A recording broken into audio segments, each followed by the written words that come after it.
On May 20th, people around the world celebrated Everybody Draw Muhammad Day, a day where everyone was invited to create their own depictions of the Prophet Muhammad. Unsurprisingly, the event elicited a variety of negative reactions, not only from Muslims, but also from many non-Muslims as well. In examining the various objections that have been made, it's apparent that most of them are either quite obviously unsound, or the result of misconceptions about the purpose of the event. So I think it would be helpful to address these criticisms, and hopefully clear up some of the confusion regarding the reasons for drawing Muhammad.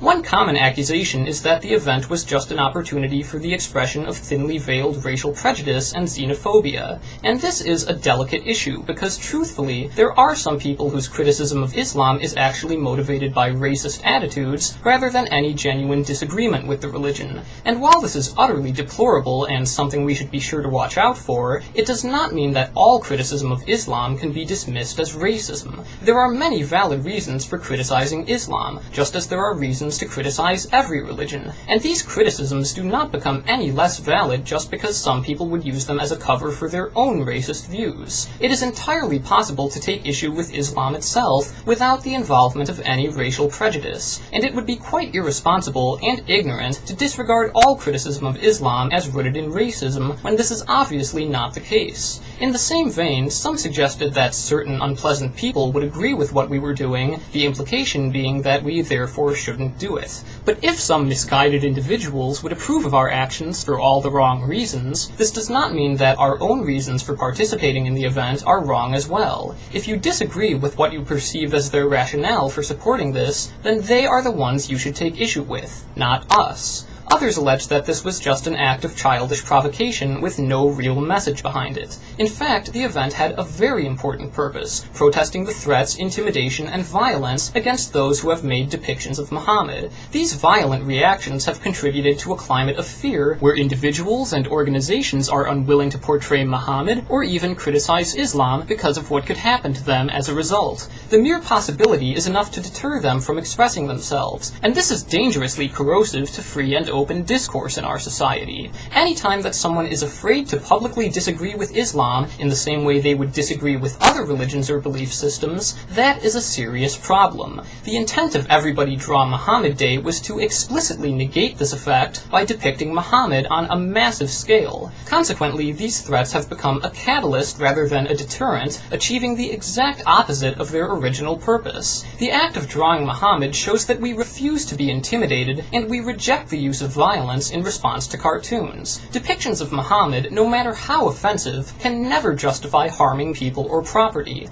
Any act of violence is clearly much worse than hurting someone's feelings, and this is not an acceptable response to having your religious beliefs insulted. Others claim that drawing Muhammad is actually offensive to all Muslims, and so we shouldn't do it. It seems to me that they may have missed the point of this exercise. Specifically, it is no longer reasonable, if indeed it ever was, to be offended by literally any depiction of Muhammad, or to expect the rest of us to refrain from making such depictions. Treating every rendering of Muhammad, no matter how innocuous, as grievously offensive is just silly, and there's really no reason for the rest of us to go along with this. Why should we abide by such a ridiculous belief? Now, some have said, who are we to say what is and isn't offensive? Who are we to disagree with them? Who are we? Well, we're the ones being asked to limit our own expression in order to accommodate their religious sensibilities. If they are entitled to declare by fiat what is and is not offensive and expect the rest of us to comply, then certainly we are also entitled to question, dispute, and disagree with their assessment, just as we are free to disagree with any religious view. And religious beliefs do not merit any special immunity from criticism simply because they pertain to religion.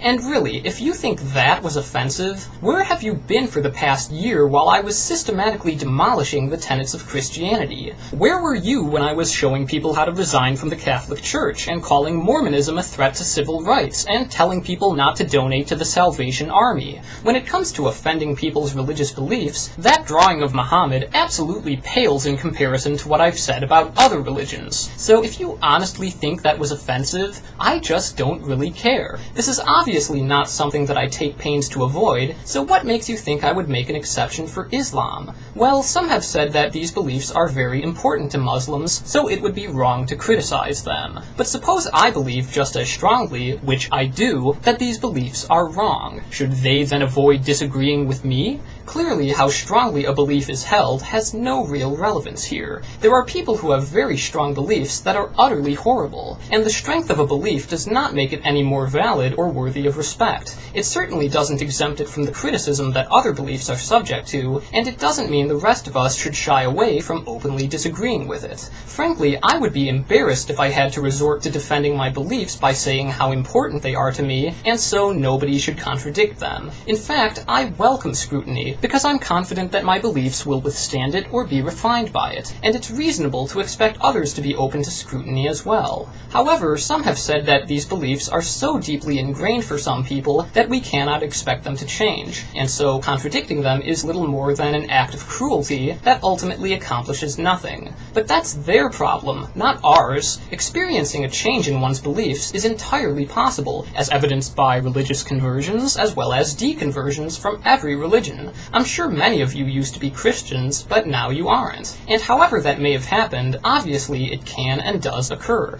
But if a person's beliefs are absolutely not open to change in the face of reasoned argument and evidence, they are the one responsible for that. The rest of us are in no way obligated to tiptoe around someone who's chosen to completely isolate their beliefs from criticism and react with hostility toward anyone who disagrees with them. It's plainly unreasonable to hold a permanently unchangeable belief that's preserved by sheer force of ignorance. We are not the ones at fault here. Now, some people have claimed that drawing Muhammad actually violates the rights of Muslims, but it's difficult to see how this could be possible, considering that a depiction of Muhammad does nothing to restrict anyone's freedoms. Merely being exposed to something that offends you or contradicts your religious beliefs is not a violation of any of your rights, and nobody has the right to freedom from criticism or disagreement, because expecting others to curtail their own freedom to comply with your religion would infringe on their rights. But allowing free and open disagreement does nothing to limit anyone's rights. Nobody has been deprived of their rights by a picture of Muhammad.